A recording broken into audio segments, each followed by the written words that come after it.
சுட்டெரிக்கும் வெயிலை விழுங்கி இனிய மாலை பொழுதினிலே இங்கு பாலர் வித்யாலயாவின் நர்சரி பிரைமரி பள்ளியின் 33வது ஆண்டு விழாவிற்கு சிறப்பு விருந்தினராக இங்கே மேகாலயாவின் முன்னாள் தலைமை நீதிபதி திரு எஸ் வைத்தியநாதன் அவர்களே, இந்த பள்ளியின் உரிமையாளர் நண்பர் திரு சாய்நாதன் அவர்களே மற்றும் மேடையில் வீட்டிற்கும் ரவீந்திரன், பிரபாகர், கணேஷ்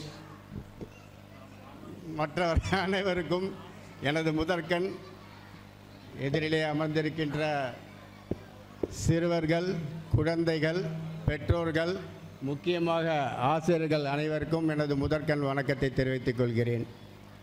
பள்ளியில் படிக்கும் பொழுது 40-50 பேர் நம்ம கூட படிப்பாங்க. ஆனால் படித்து முடித்ததுக்கப்புறம் ஒவ்வொருத்தரும் ஒவ்வொரு இடத்துக்கு போயிடுவாங்க, ஒவ்வொருத்தரும் ஒரு மாதிரி செட்டில் ஆகிடுவாங்க. அதுக்கப்புறம் அவங்கள யார் எங்கே இருக்காங்கன்னே தெரியாமல் தேடி பிடிச்சி, இப்போல்லாம் பார்த்திங்கன்னா ரீயூனியன்ற பேரில் ஒவ்வொருத்தராக தேடி பிடிச்சிட்ருக்காங்க வலை போட்டு. ஆனால் எனக்கு ஒரு பாக்கியம் கிடச்சிது. என்னென்னா, ஃபஸ்ட் ஸ்டாண்டர்ட்லேருந்து 5th ஸ்டாண்டர்ட் வரைக்கும் என் கூடவே ஒன்றா படித்த திரு வைத்தியநாதன் அவர்கள் இன்னி வரைக்கும் நண்பர்களாக இருக்கும். இரண்டாவது பாக்கியம், 6th ஸ்டாண்டர்ட்லேருந்து 10th வரைக்கும் இன்னி வரைக்கும் நண்பராக இருக்கும் சாய்நாதன் அவர்கள். நாங்கள் 3 பேருமே சிங்காரம்பள்ளி ஸ்கூலில் தான் ஜாயின் பண்ணோம். ஃபஸ்ட்டு பாலகுருகுலம் ஸ்கூலு, அதுக்கப்புறம் சிங்காரம்பள்ளியில் ஜாயின் பண்ணோம் 3 பேரும். வைத்தியநாதன் அப்படியே இங்கிலீஷ் மீடியம் போயிட்டார், தமிழ் மீடியத்துக்கு சாய்நாதன் வந்துட்டார். ஆக மொத்தம் 3 பேரும் இன்னி வரைக்கும் கிட்டத்தட்ட 55 வருஷமாக இன்று வரை நண்பர்களாக இருக்கிறோம். இந்த பாக்கியம் எங்களுக்கு கிடச்சிருக்கு. அதே மாதிரி நீங்கள் எல்லாரும் இப்போ இருக்கிற நண்பர்களை விடாதீங்க. யாராவது ஒரு 5 பேரையாவது வைங்க. ஃப்யூச்சரில் ஒரு 4 பேராவது தேருவாங்க.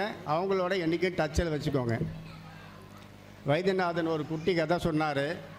ஏன்னா இந்த சிறு வயதில், இந்த பள்ளி பருவத்தில் நமக்கு கிடைக்கிற அந்த ஒரு விஷயமும், சுட்டித்தனமாக இருக்கட்டும், குறும்புத்தனமாக இருக்கட்டும், எல்லாமே இந்த பசுமரத்து ஆணி போல் பதிஞ்சிடும். அதே மாதிரி இன்றைக்கி ஒரு கதை சொன்னோன்னே எனக்கு ஒன்று ஞாபகம் வந்தது டக்குன்னு. என்னுடைய எல்லாருக்கும் பிடிச்ச பீரியடே ஒன்று இருக்குமே, அது என்னது? PT period. கரெக்ட். அந்த பிடி பீரியடில் சந்திரசேகர்னு ஒருத்தர் 8th நினைக்கிறேன், 8th 7th சரியாக ஞாபகம் இல்லை. ஆனால் அவர் சொன்ன குட்டி கதை ஒண்டி ஞாபகம் இருக்குது, அதை சொல்லிடுறேன். என்னென்னா, ஒரு ஊரில் ஒரு பண்ணையார், அவர்கிட்ட வேலை செய்கிற ராமசாமின்னு ஒருத்தர். அவர் ரொம்ப புத்திசாலி, ஆப்போசிட். இந்த பண்ணையார் என்ன செஞ்சார், டேய் போய் இந்த சாய்நாதன் கிட்ட போய் இவ்வளோ ரூபா கொடுத்துருக்கேன், அதை வாங்கிட்டு வா அப்படின்னாரு. இவன் போனான். அங்கே சாய்நாத் இல்லைன்னொடனே திரும்பி வந்துட்டு, ஐயா சாய் இல்லை அப்படின்னா. உடனே பண்ணையார் சொன்னார், கோச்சிட்டு, இந்த மாதிரி பெரியவங்களெல்லாம் அப்படி சொல்லக்கூடாது, அவர் எவ்வளோ பெரிய ஸ்கூலோட ஓனரு, அவரை போய் இப்படி மரியாதை இல்லாமல் சாயிலாம் சொல்லக்கூடாது, திரு அப்படின்னு சொல்லணுண்டான்னு. சரி, மறுநாள் போயிருக்காரு. போன உடனே இந்த சாய்நாதன் கிட்ட ரூபாய் வாங்கிட்டார். வாங்கின உடனே, என்ன கொடுத்துட்டியா? திருசாய் கிட்டே போனேன், திருசாய் இருந்தார், திருசாய் கொடுத்தாரு. அப்படியா, சரி. நாய்க்கு சோறு வச்சியா? தெரு நாய்க்கு சாக வச்சிட்டேன் அப்படின்னா. அந்த மாதிரி ஒவ்வொன்றுத்துக்கும் திரு திரு திரு திருன்னு போட்ட உடனே இந்த பண்ணையாருக்கு பயங்கர கோபம். என்னடா இவன் எதுக்கத்தாலும் திரு திருன்றானேன்னு. உடனே, இனிமேல் இந்த திருங்கிற வார்த்தையை சொன்னீங்கன்னா உன் நாக்கு அறுத்து விடுவேன், இனிமேல் திருங்கிற வார்த்தையை சொல்லக்கூடாது அப்படின்னாரு.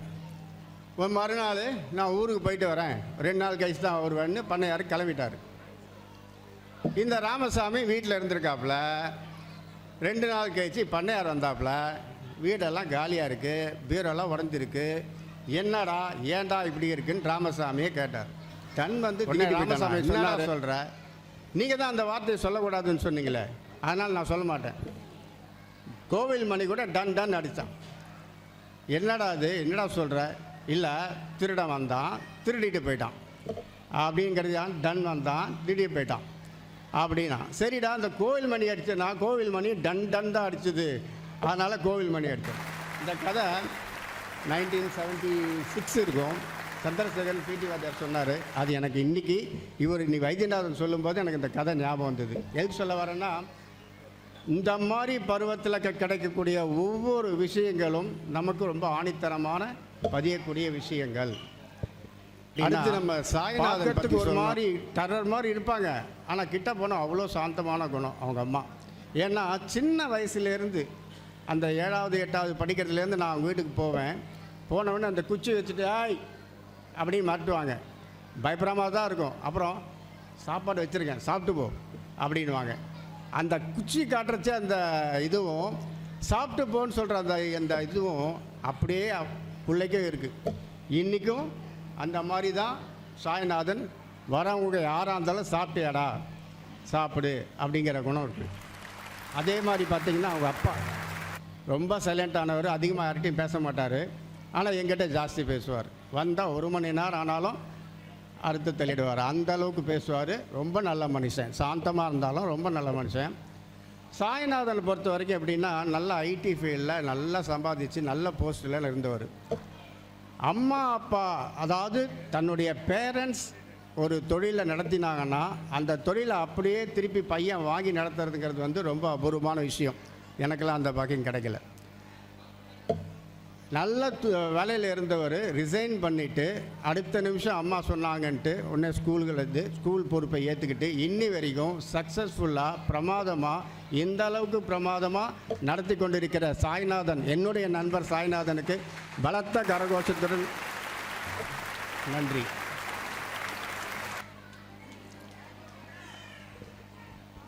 வந்து நடத்தி கொண்டிருக்கின்ற அதே சாய்நாத் அவர்கள் அடுத்த முறை எங்களை அழைக்கும் பொழுது பாலர் வித்யாலயா ஹையர் செகண்டரி ஸ்கூல் என்று அழைக்குமாறு இருக்கணும். அந்த அளவுக்கு வளர்ச்சி பெறணும். டான்ஸ் ஆடினவங்களை பற்றி சொல்லவே வேணாம், வார்த்தைகளே இல்லை. ரொம்ப பிரமாதமாக ஆடினாங்க. இது பசங்க ஆடுற டான்ஸ் தானா இல்லை ஏதோ ஒரு சினிமா ஷூட்டிங்கில் கோரியோகிராஃபி பண்ணுறதுக்கு அந்த அளவுக்கு பிரமாதமாக இருக்குது. ஏன்னா பசங்களுக்கு கோரியோகிராஃபி பண்ணி கொடுக்குறது சாதாரண விஷயம் இல்லை. பெரியவங்களுக்கு சொல்லி கொடுத்தா ஒரு வாட்டி 4 வாட்டி ஆடிடுவாங்க, பண்ணிவிடுவாங்க. ஆனால் அந்த பசங்களை எந்த மாதிரி மூமெண்ட்டு கொடுத்தா அந்த பசங்க செய்வாங்கன்றதை புரிஞ்சு அவங்க அந்த கோரியோகிராஃபியை பண்ணியிருக்கிறது ரொம்ப பிரமாதம். அவங்களுக்கு என்னுடைய முதற்கண் வாழ்த்துக்களை தெரிவித்துக் கொள்கிறேன். ரொம்ப பிரமாதமாக. அதே மாதிரி வைத்தியநாதன் சொன்ன மாதிரி இங்கே எதிர்க்கு நின்று அவங்க கொடுத்த மூமெண்ட்டை பார்த்தா எனக்கே ஆடணும் போல் இருந்தது. அவ்வளோ அருமையாக அந்த பையங்க பொண்ணுங்களை ஆடினாங்க. ஸோ அவங்களுக்கு என்னுடைய வாழ்த்துக்களை தெரிவித்துக் கொள்கிறேன். மற்றபடி இங்கு படித்து கொண்டிருக்கும் அனைவருக்கும் ஒரு சின்ன கருத்து ஒண்டி சொல்லியிருக்கேன். அம்மா அப்பா எதிர்பார்ப்பாங்க, முதல் ரேங்க் வாங்கு, 2வது வாங்கு, 3வது வாங்குன்னு. முடிஞ்சால் படிங்க, 10 ரேங்குக்குள்ளேயாவது வாங்குங்க. இல்லைன்னா கவலைப்படாதீங்க. ஏன்னா நீங்கள் நல்லா படிச்சிங்கன்னா ஒரு நல்ல கம்பெனியில் நல்லா சம்பாதிக்கலாம். படிக்கலைன்னா அந்த கம்பெனிக்கு முதலாளியாக இருக்கலாம். அதனால் பயப்படாதீங்க. நீங்கள் 10 ரேங்க்குள்ளே வாங்க, இல்லைன்னா 10லேருந்து 20க்குள்ளேயாவது வாங்க. +2 வரைக்கும் கண்டிப்பாக படித்து முடிச்சுருங்க. அதுக்கப்புறம் நீங்கள் டிசைட் பண்ணுங்கள். அம்மா அப்பா பக்கத்து வீட்டுக்காரன் டாக்டருக்கு படிக்கிறான், அவன் ஃப்ரெண்டோட பையன் இன்ஜினியர் படிக்கிறான் அப்படின்னு உங்கள் அப்பா அம்மா திணிச்சாலும் அதை ஏற்றுக்காதீங்க. நல்லா ஞாபகம் வச்சுக்கோங்க. நீங்கள் 12வது படிக்கும் பொழுது உங்களுக்கு என்ன தோணுதோ அதை யோசிங்க. பெற்றோர்கள் அதுக்கு இடம் கொடுங்க. யாரையும் கம்பல் பண்ணாதீங்க. இனி இப்போ MBBS தான் படிக்கணும், நீ இன்ஜினியரிங் தான் படிக்கணும், நீ நம்ம வைத்தியநாதன் மாதிரி அட்வொகேட் ஆகி ஜட்ஜ் ஆகிடணும் அப்படின்லாம் நீங்கள் திணிக்காதீங்க. பசங்களை விடுங்க. நீங்கள் கண்டுபிடிங்க, அவங்கக்கிட்ட என்ன திறமை இருக்குதுன்னு கண்டுபிடிங்க. அதில் ஆக்டிவிட்டி என்னன்னு பார்த்து விடுங்க. டென்னிஸ் விளையாட தெரியலனா டென்னிஸ், நல்லா ஸ்விம் பண்ணுறானா ஸ்போர்ட்ஸ் லெவலில் ஸ்விம்மிங்கு, அந்த மாதிரி எந்த விளையாட்டு, செஸ்ஸா ரைட்டு, கிரிக்கெட்டா ரைட்டு, இல்லை யோகா பண்ண சொல்லி கொடுங்க. அவன் டெஃபினட்டாக நல்ல லெவலில் உடம்பும் பார்த்துப்பான், நிறைய ப்ரைஸும் வாங்குவான், நல்ல ஸ்காலர்ஷிப்லேயும் படிக்கலாம். அதனால் பெற்றோர்களுக்கு இந்த தாழ்மையான வேண்டுகோளை கொடுக்குறேன். எனக்கு இவ்வளவு நேரம் வாய்ப்பு கொடுத்த அனைவருக்கும் நன்றி கூறி விடைபெறுகிறேன். நன்றி, வணக்கம்.